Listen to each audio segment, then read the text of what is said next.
Good morning students. देखिए आपको क्या करवाना था आज। मोल के बारे में बताया था कि मोल पढ़ाएंगे आपको। लास्ट क्लास में हमने मिक्सचर को पूरा कर लिया था, उसके अंदर सोल्युबिलिटी थी, विलेयता, कोलाइड, टिंडल इफेक्ट वगैरह सब बता दिए थे आपको, मेल्सन वगैरह। अगर किसी को कोई डाउट हो तो पूछ ले पहले। फिर नया चैप्टर स्टार्ट करने जा रहे हैं हम, मोल। नया चैप्टर क्या है हमारा? मोल।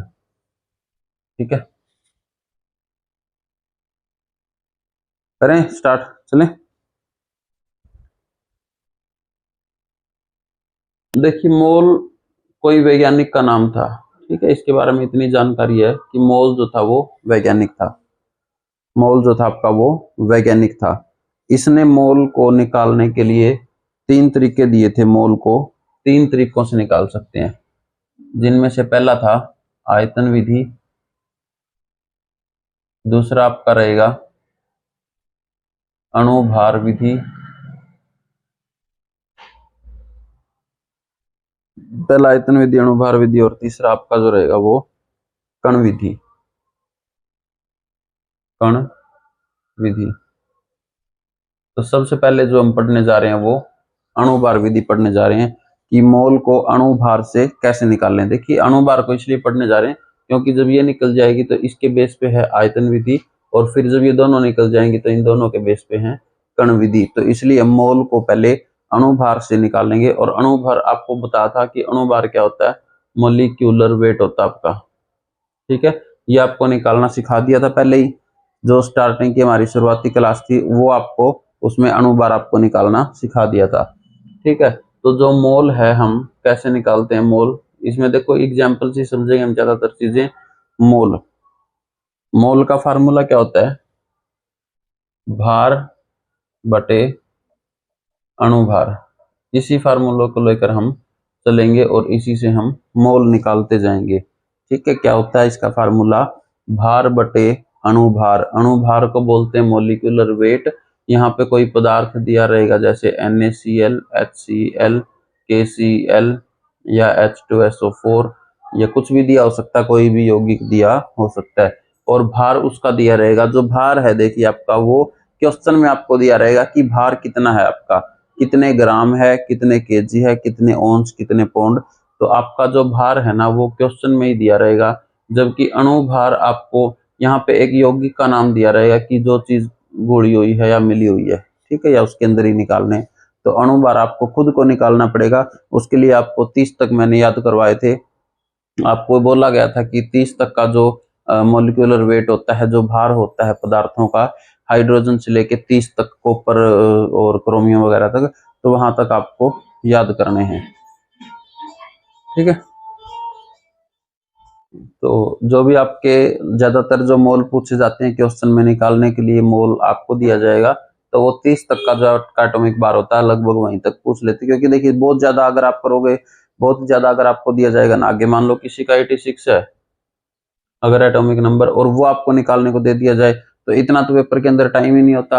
या फिर किसी रेयर स्थिति में जो एग्जाम आपका बहुत ज्यादा कोई टिपिकल होगा, थोड़ा सा बड़े लेवल का होगा, अधिकारी लेवल का, तो उसमें पूछा जा सकता है, वरना अदरवाइज आपसे नॉर्मल मोल निकालने को ही पूछा जाता है। ठीक है, अब देखिए एग्जाम्पल के थ्रू ही हम करेंगे इसको। फार्मूला ध्यान रहेगा? कोई नहीं, हम हर एग्जाम्पल में करते रहेंगे इसको। तो ये मिटा दें इसको, अगर किसी को लेना है तो आप स्क्रीनशॉट ले सकते हैं इसका, नहीं तो फिर आप आगे बढ़ते हैं, एग्जाम्पल करते हैं इसके।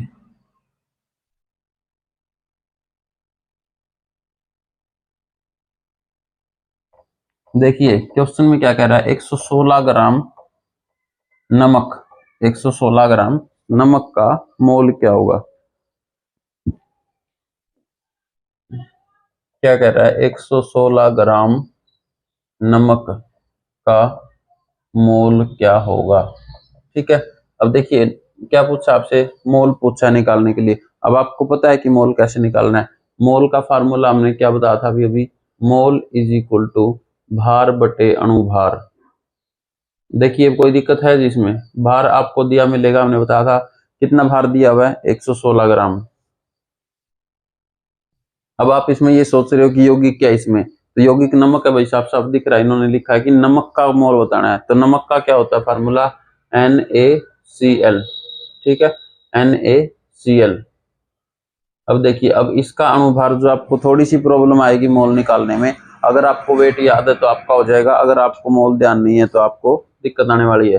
तो Na सोडियम का भार कितना होता है आपका, 23 होता है, और जो क्लोरीन होती है इसका भार होता है आपको 35। अगर आपको ये वाला भार याद है, अगर आपको 30 या 35 तक, तो आपको कोई दिक्कत मोल में निकालने वाली नहीं है, कुछ भी दिक्कत नहीं आएगी। तो देखो ये कितना हो जाएगा, 116/58, तो कितना हो जाएगा, 2 मोल हो जाएगा इसका आंसर, ठीक है, ऐसे निकल जाएगा। अभी कोई इसमें कुछ भी मुश्किल नहीं है, तो नॉर्मल आप निकाल सकते हो। जितना आसान आपके लिए रील्स देखना है इंस्टाग्राम पे और फेसबुक पे, उतना ही आसान आपके लिए मोल निकालना भी है। लेकिन बात ये कि इसमें आपको थोड़ा सा ध्यान देना पड़ेगा। उसमें अगर आप रील चला देते हैं, देखते नहीं, ध्यान नहीं देते, तो भी कोई दिक्कत नहीं है, लेकिन यहाँ पे ध्यान देना पड़ेगा, ठीक है। एग्जाम्पल आपके नॉर्मल पूछे जाते हैं अगर एग्जाम वगैरह में पूछते हैं तो।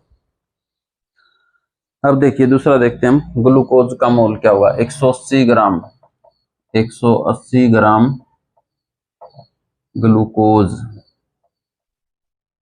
का मोल क्या होगा, ठीक है। मोल एक क्वांटिटी को ही दर्शाता है, भाई कितना मतलब वेट है उसके अंदर, तो मोल इसी चीज को दर्शाता है। तो 180 ग्राम ग्लूकोज का मोल क्या होगा, निकाल सकते हैं, निकाल लो सब अपनी अपनी कॉपी में। मोल क्या होता है, भार बटे अणुभार। भार आपको क्वेश्चन में दिया है कि नहीं दिया, भार दिया आपको 180 ग्राम।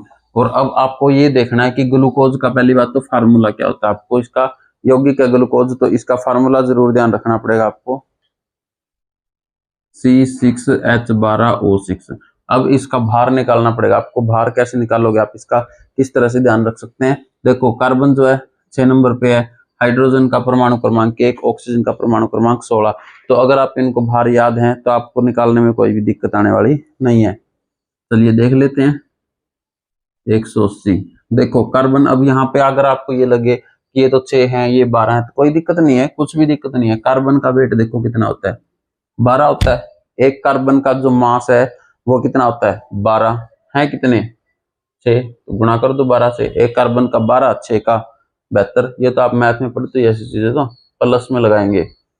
एक हाइड्रोजन का मास कितना होता है, पहले नंबर पे मास और एटॉमिक नंबर इसका सेम ही होता है, तो 1, और कितनी हाइड्रोजन है, 12, गुणा कर देंगे प्लस। एक ऑक्सीजन का वेट कितना होता है आपका, एक ऑक्सीजन का वेट होता है आपका 16, और कितनी ऑक्सीजन है यहाँ पे, 6, तो जितनी ऑक्सीजन है उससे गुणा कर देंगे तो टोटल वेट नहीं ना आ जाएगा जी, ठीक है।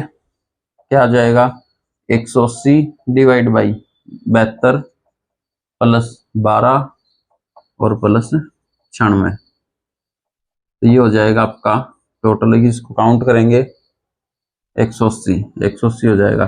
तो अगर हम 180 ग्राम ग्लूकोज लें और उसको मोल में कन्वर्ट करें तो 1 मोल आ जाएगा भाई, ठीक है। तो इसी तरह से कोई भी ज्यादा इसमें दिक्कत आने वाली आपको मोल में नहीं है, तो इस तरह से निकाल सकते हैं। बिल्कुल इजी है, बिल्कुल सिंपल है, कोई मुश्किल इसमें नहीं है, ठीक है। अब हम ये देखते हैं, चलो मोल के क्वेश्चन तो आगे भी निकालते ही रहेंगे, मोल के क्वेश्चन तो आते रहेंगे। अब ये देखना है कि हमने जो मोल है ना आपका मोल, इससे 3 चीजें निकाल सकते हैं हम। मोल 3 चीजों के लिए निकाल सकते हैं, या मोल से ही 3 चीजें आपकी कौन सी हैं,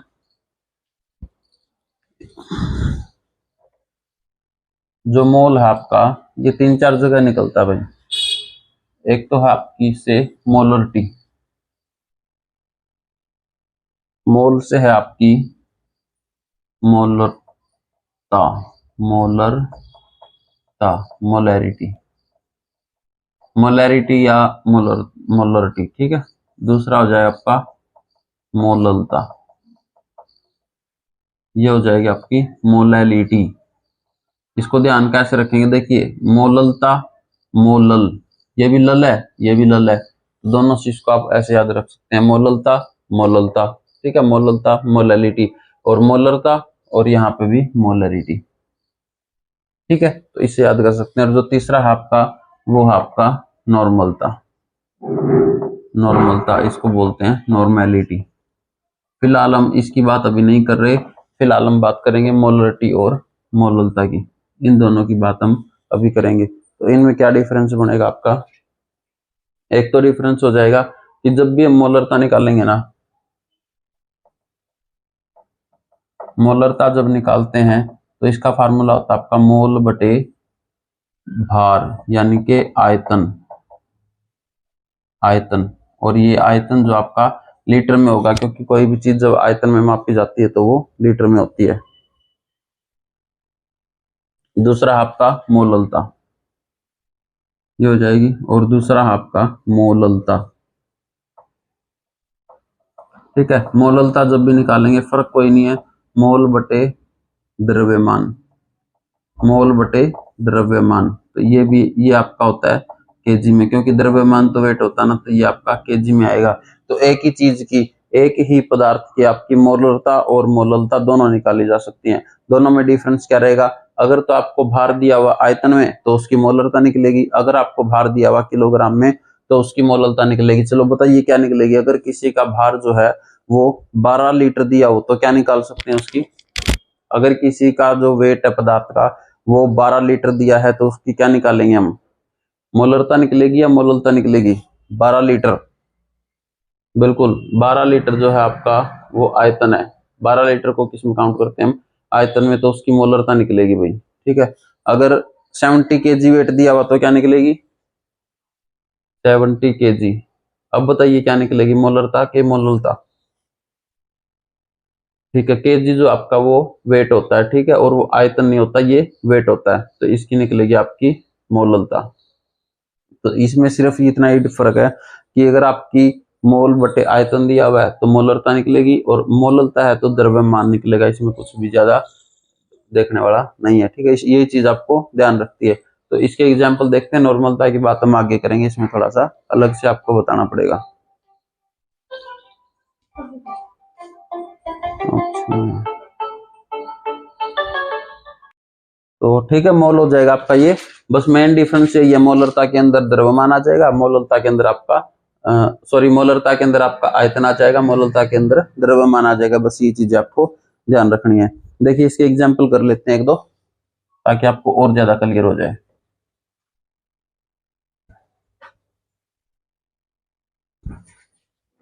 देखिए एग्जाम्पल कहता है आपका 12 मोल विलेय 3 लीटर जल में घुला है। 12 लीटर, क्वेश्चन क्या है? 12 लीटर विलेय जो है वो 3 लीटर इसमें घुला है, जल में घुला है। ठीक है, पहली बात तो आप ये बताइए कि 12 लीटर विलेय है और 3 लीटर जल में घुला है। ठीक, सॉरी 12 मोल है भाई, ये विलेय नहीं, 12 मोल। 12 मोल विलेय जो है वो 3 लीटर जल के अंदर घुला हुआ है। तो इसमें आप ये बताइए कि इसमें आप मोलरता निकालेंगे या मोललता निकालेंगे? बताइए देख के, नोटबुक में आपने क्या लिखा था? लीटर दिया हुआ है इसके अंदर, लीटर, लीटर दिया हुआ है। क्या दिया हुआ है? लीटर। तो क्या निकालेंगे इसके अंदर आप? देखिए लीटर जहां पे दिया होता है तो हम उसकी निकालते हैं मोलरता, यानी कि मोलैरिटी। और मोलरता होती क्या है? निकालने जी, या निकाल के आप कोशिश करनी किसी ने? करिए आप अपने अपने नोटबुक में कोशिश करिए।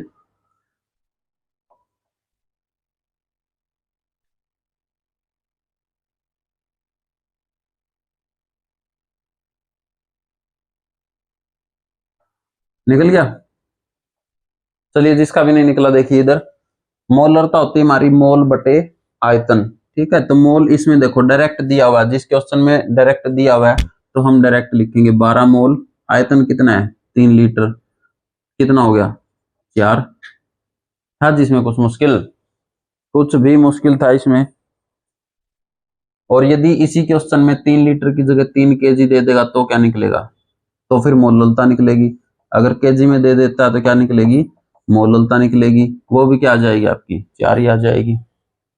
ठीक है, तो बस इतना सा आपको। अगर इसमें दिक्कत क्या होगी आपको मोलरता और मोलैलिटी में? अगर आपको मोल नहीं दिया हुआ है, अगर आपको मोल नहीं दिया हुआ है तो आपको पहले मोल निकालना पड़ेगा। मोल नहीं दिया हुआ है तो आपको मोल निकालना पड़ेगा। और मोल कैसे निकालेंगे? भार बटे अणुभार से, भार बटे अणुभार से निकाल लेंगे, जिसमें आपको अणुभार में थोड़ी बहुत दिक्कत हो सकती है, तो उसमें भार दिया मिलेगा। ठीक है, और कोई दिक्कत इसमें नहीं आने वाली है। एक और एग्जाम्पल देख लेते हैं, बाकी फिर कल करेंगे हम।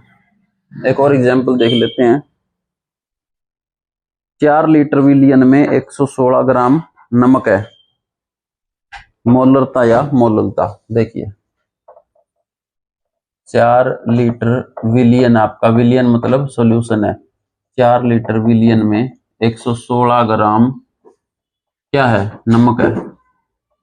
पहले तो ये बताइए इसकी निकलेगी क्या, क्या निकलेगा इसमें, 4 लीटर है और 116 ग्राम है और नमक है, ठीक है। 3 चीजें ध्यान में रखनी है। एक तो लीटर है, क्या बता रहे हो सभी, ठीक है। मोलरता निकलेगी पहली बात तो इसमें, मोलरता, क्योंकि लीटर है ना तो मोलरता निकलती है। मोलरता का फार्मूला क्या होता है, मोल बटे आयतन। अब मोल तो हमारे पास है नहीं क्योंकि इसमें तो ग्राम दिया हुआ है। अगर ग्राम दिया हुआ तो फिर हमने मोल निकालना पड़ेगा पहले। तो मोल क्या होता है आपका, मोल हो जाएगा आपका भार बटे अणुभार, भार बटे अणुभार। तो भार कितना दिया हुआ है 116, और नमक का NaCl का कितना हो जाएगा, NaCl इसका 23 होता है, जो पिछले एग्जांपल में करवा दिया था इसका 35, तो 58 हो जाएगा। ये कितना आ जाएगा, 2 मोल आ जाएगा, ठीक है। 2 मोल आ गया। अब देखिए मोल आ गया तो आपका क्वेश्चन ही सोल्व हो गया। मोल यहाँ रख देंगे, मोलरता क्या हो जाएगी आपकी M 2 बटे आयतन कितना है 4, तो 1/2 ये हो जाएगा, ठीक है। तो इतना सा था अभी आपका क्वेश्चन मोलरता और मोलरता निकालने के लिए। अगर यहाँ 4 kg दे देता तो हम मोलरता निकाल देते, तो इसमें कोई ज्यादा खास दिक्कत नहीं है, ठीक है। अब ये बताइए दोनों में से मोलरता ज्यादा एक्यूरेट निकलेगी या मोलरता ज्यादा एक्यूरेट निकलेगी। एक्यूरेट मतलब जो ज्यादा स्पष्ट निकले, ज्यादा क्लियर निकलेगी, जो है किसी को कोई आइडिया। देखिए आयतन से हमारी निकलती है मोलरता और द्रव्यमान से हमारी निकलती है मोलरता। अब द्रव्यमान अगर 10 kg है ना तो उसको कहीं पे रख लो, स्पेस में रख दो, या कहीं आप अलमारी में रख दो, या किचन में रख दो, बर्तन में रख दो, चेयर पे रख दो। तो जो द्रव्यमान है ना आपका वो 10 kg है तो 10 kg ही रहेगा, ठीक है। लेकिन आयतन जो है ना वो चेंज होता रहता है। आयतन जो है आपका वो चेंज होता रहता है बर्तन के अकॉर्डिंग, अकॉर्डिंग टू कंटेनर। तो जो आपका आयतन है वो चेंज होता रहता है, तो इसलिए इसको जो बिल्कुल मोलरिटी जो निकलेगी ना आपकी, मोलरिटी वो स्पष्ट रूप से नहीं निकल सकती। तो जो मोलरता आपकी जो है वो ज्यादा आपकी दोनों में से एक्यूरेट रहेगी। मोलरता जो है ये ज्यादा एक्यूरेट रहेगी आपकी किसके अपेक्षा, मोलरता की अपेक्षा, ठीक है। क्योंकि मोलरता जो है वो आपकी आयतन पे निकलती है और मोलरता निकलती है आपकी द्रव्यमान पे। तो ये थोड़ा सा बेसिक सा डिफरेंस था, बाकी कुछ नहीं। इसमें आपको हर चीज दी हुई मिलेगी, या तो आपको अणुभार निकालना पड़ सकता है या फिर आपको मोल निकालना पड़ सकता है। बाकी चीजें आपको दी हुई मिलती हैं, तो उसी के अकॉर्डिंग आप ये सारा कर सकते हैं। इसमें कोई भी दिक्कत आने वाली आपको ज्यादा नहीं है, ठीक है। तो ये कर लीजिए आप। नेक्स्ट क्लास में हम पढ़ेंगे इसके अलावा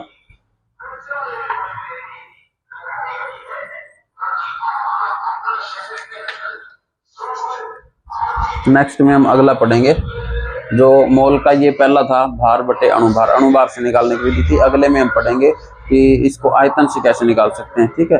तो आज के लिए इतना ही रहने देते हैं, बाकी नेक्स्ट क्लास में करते हैं। धन्यवाद। अगर वीडियो अच्छी लगी है तो लाइक शेयर और सब्सक्राइब करें और मुझे भी थोड़ा सा उत्साहित करें। धन्यवाद।